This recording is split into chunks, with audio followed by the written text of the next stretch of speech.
A eleição de 2024 nos Estados Unidos foi um divisor de águas para o cenário político americano. E os desdobramentos revelam muito sobre a desconexão do Partido Democrata com a realidade cultural.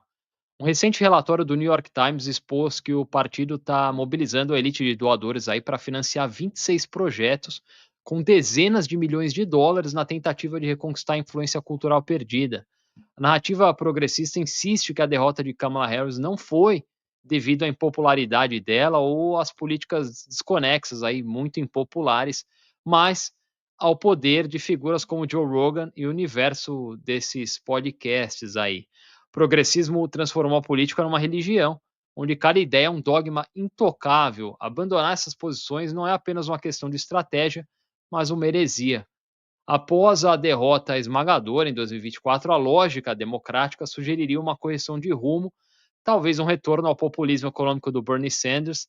No entanto, vozes que defendem essa abordagem foram abafadas. Anteontem, numa entrevista ao podcast do comediante Andrew Schultz, Bernie Sanders criticou abertamente as políticas identitárias que sufocam discussões de classe e chegou a concordar que os democratas com essa postura autoritária representa uma ameaça à democracia.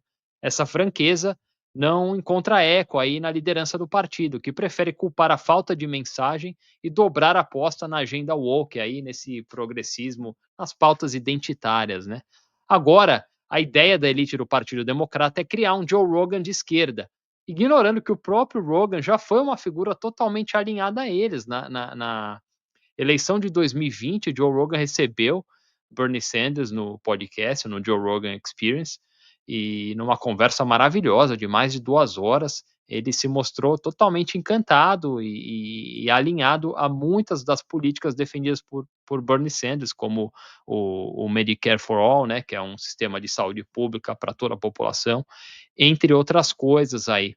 É, esses podcasters, como o Joe Rogan, o Tim Dillon, o Theo Von, eles não são conservadores por natureza. Na verdade, eles se declaram independentes, né? O Tim Dillon, principalmente, tem feito críticas a esses primeiros meses do governo Trump. E, cara, são comediantes aí, são conectados aos jovens, conectados à classe trabalhadora, que rejeitam algumas normas sociais restritivas aí, esses dogmas impostos, né? A esquerda, com esse moralismo, esse tom de bedel de corredor, afastou essas vozes. Um exemplo brilhante disso foi a entrevista super recente, foi lançada 2 dias atrás, do Tim Dillon à CNN, onde ele desmontou essa narrativa aí da repórter de que a vitória do Donald Trump se deveu exclusivamente aos podcasts, né? O Tim Dillon, com o humor afiado dele, é o meu comediante favorito hoje. Ele expôs aí essa desconexão da mídia tradicional, incapacidade dos democratas de entenderem o apelo dessas conversas longas e autênticas aí, sem filtro, né?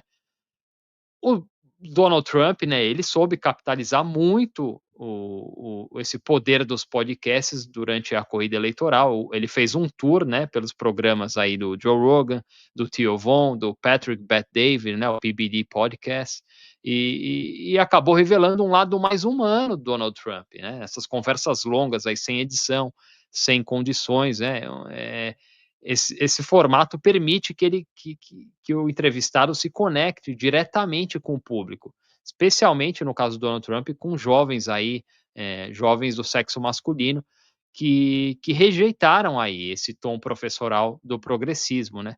A Kamala Harris, por sua vez, recusou participar desses podcasts, né, sem condições rígidas aí, seleção de perguntas, edição, e perdeu a chance de mostrar esse outro lado dela, mostrar autenticidade.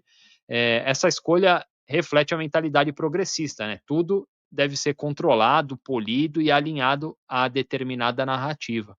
O problema central dos progressistas hoje é a incapacidade de abandonar esse pedestal da moralidade que eles se colocam.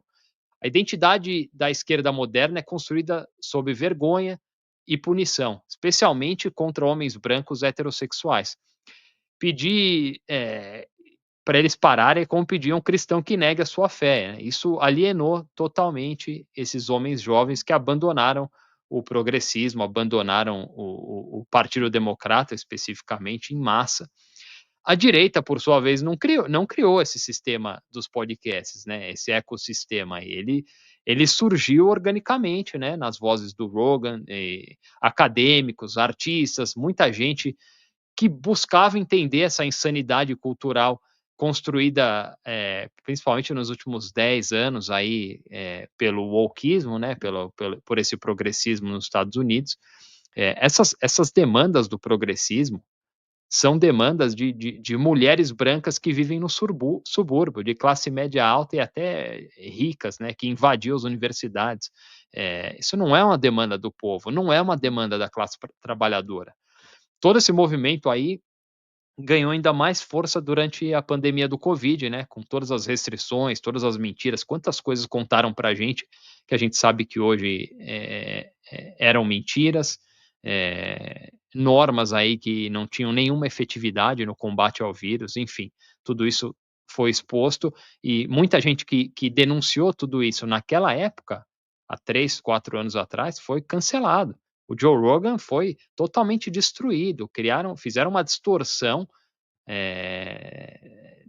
da personalidade dele, absurda, né? Muita gente ainda acha que o Joe Rogan é um conservador, né? Um cara de direita, ele nem é, pô, ele cresceu aqui em Massachusetts, uma família que ele falou várias vezes, pô, minha família dependia completamente do welfare, de ajuda do governo. Ele defende esse sistema essa rede de proteção social, ele defende um sistema público de saúde, ele defende. Cara, o Joe Rogan é muito alinhado com várias ideias do Bernie Sanders. É muito engraçado como as pessoas, muita gente que não conhece, eu entendo que muita gente não tem oportunidade ou interesse de conhecer, acaba comprando essa distorção de caráter aí criada pela mídia corporativa, mas, enfim, eu acho que o progressismo não pode criar um novo Joe Rogan, né? Porque a base ideológica aí rejeita esses valores que esses podcasters representam, né? Liberdade, humor, verdade crua. E a direita, que historicamente ignora a importância da cultura, pode aprender com esse momento, né? A verdade é que investir em arte, literatura, música, que abracem a realidade, né? Que não sejam totalmente desconectas, pode consolidar uma vantagem cultural por gerações. A eleição de 2024 mostrou que a cultura importa mais do que nunca e quem souber cultivá-la aí vai com muita autenticidade, vai sair vitorioso. Valeu.